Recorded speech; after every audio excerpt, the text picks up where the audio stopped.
क्या आपको पता है कि भारत का वो ऐसा कौन सा राज्य है जिसको भाषा को आधार करके बनाया गया था? क्या आपको पता है कि दुनिया की सबसे बड़ी किचन भारत में है? लेकिन क्या आप जानते हैं कि ये जगह कहाँ पर है?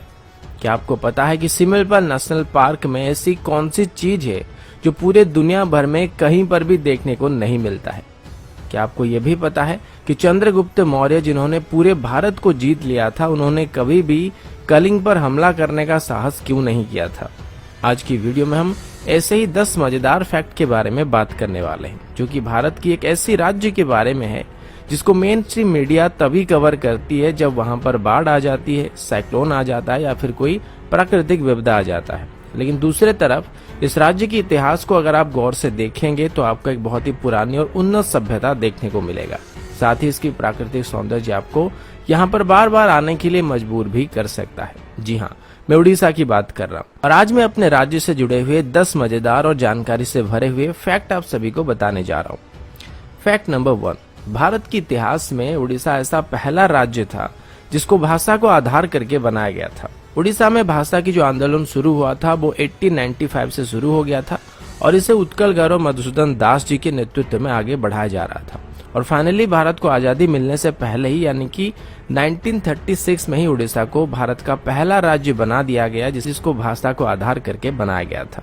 फैक्ट नंबर 2, उड़ीसा के बरगढ़ डिस्ट्रिक्ट में हर साल धनु यात्रा को आयोजित किया जाता है, जिसमें भगवान श्री कृष्ण और कंस मामा की कहानी को नाटक के रूप में दर्शाया जाता है। इस यात्रा को करीब 8 किलोमीटर की रेडियस में आयोजित किया जाता है और इसे दुनिया का सबसे बड़ा ओपन एयर थिएटर कहा जाता है और इस वजह से इसको Guinness book of world record में भी मान्यता दिया गया है। इस फेस्टिवल में कोई भी प्री रिटन स्क्रिप्ट नहीं होता है और इस फेस्टिवल के दौरान कंस वहां पर किसी भी इंसान को दंड दे सकते हैं। एक बार तो उड़ीसा के पूर्व चीफ मिनिस्टर स्वर्गीय बिजू पटनायक जी को भी कंस राजा को फाइन देना पड़ा था। फैक्ट नंबर 3, उड़ीसा का जो परंपरागत नृत्य है उसको ओडिसी कहा जाता है और ये बात बहुत सारे लोग जानते होंगे। इस नृत्य को सीखने के लिए देश विदेश से लोग यहाँ पर आते हैं, लेकिन ये नृत्य सिर्फ उड़ीसा के लिए गर्व की बात नहीं है, ये पूरे भारतवर्ष की एक पुरानी सभ्यता का प्रतीक है।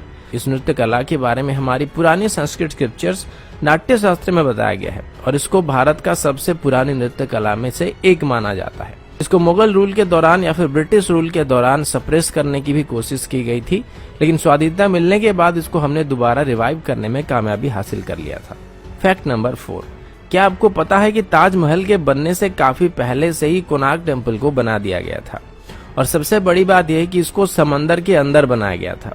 अगर आप कभी भी कोणार्क टेम्पल घूमने के लिए आए होंगे तो आपने देखा होगा कि किस तरीके से बारीक खुदाई करके पत्थरों में अद्भुत कलाकारी का प्रदर्शन किया गया था, जो कि उस वक्त के ओडिया आर्किटेक्चर के बारे में सोचने में मजबूर करता है।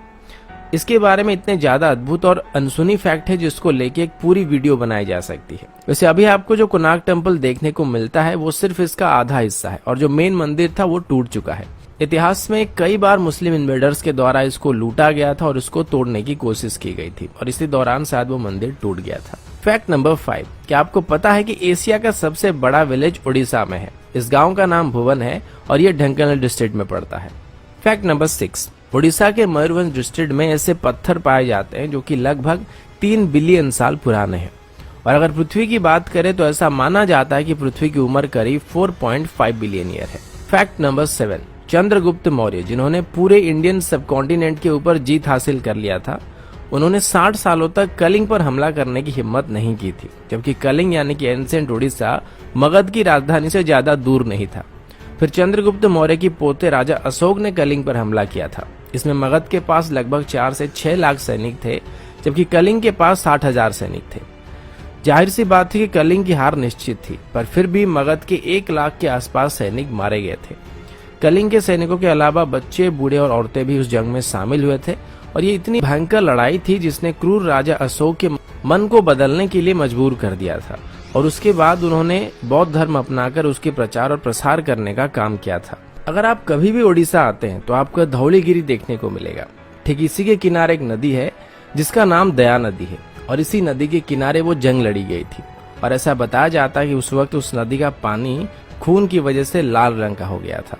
फैक्ट नंबर 8, उड़ीसा में अभी 62 अलग अलग ट्राइबल ग्रुप्स हैं और उनमें से हर एक की कल्चरल ट्रेडिशन एक दूसरे से अलग होती है। फैक्ट नंबर 9, आप सब सिमलपाल नेशनल पार्क के बारे में जानते होंगे, जो कि रॉयल बंगाल टाइगर्स के लिए फेमस है। लेकिन क्या आप जानते हैं कि यहाँ पर दुनिया की सभी प्रकार की ऑर्चिड पाए जाते हैं और पूरे दुनिया भर में कहीं पर भी ऐसी जगह नहीं है जहाँ पर ऑर्चिड की सभी वैरायटी पाई जाती हो। Fact number 10। अब उड़ीसा की फैक्ट के बारे में बात चल रही है तो जगन्नाथ धाम पुरी के बिना ये वीडियो पूरा नहीं हो सकता है। इसको 4 धामों में से एक कहा जाता है और हर एक हिंदू अपने जीवन काल के दौरान यहाँ पर एक बार जरूर आना चाहता है। यहाँ पर हर रोज हजारों लाखों लोग आते हैं और जगन्नाथ टेम्पल का जो किचन है उसको दुनिया का सबसे बड़ा किचन कहा जाता है। यहाँ पर 200 चूल्हे और करीब 400 कुक यहाँ पर रोज खाना बनाते हैं। यहाँ पर खाना बनाते वक्त 7 मटकों को एक के ऊपर एक करके रखा जाता है और सबसे पहले ऊपर वाले मटके का खाना तैयार होता है और सबसे अंत में नीचे वाले मटके का खाना तैयार होता है, जो कि चूल्हे के ऊपर बैठा होता है। औसतन यहाँ पर हर रोज 10,000 लोग खाना खाते हैं, लेकिन मंदिर में जो खाना बनाया जाता है उसकी क्वांटिटी साल भर सेम रहती है। लेकिन मजे की बात तो ये है कि यहाँ पर खाना कभी भी वेस्ट नहीं होता है और उसी खाने को कुछ हजार लोगों को परसा जा सकता है और 20 लाख लोगों को भी परसा जा सकता है। दोस्तों, ये थी उड़ीसा के बारे में कुछ मजेदार फैक्ट को लेके एक छोटी सी वीडियो। आशा करता हूँ वीडियो आप सभी को पसंद आया होगा। अगर आपको वीडियो अच्छा लगा तो इसको लाइक और शेयर जरूर कीजिएगा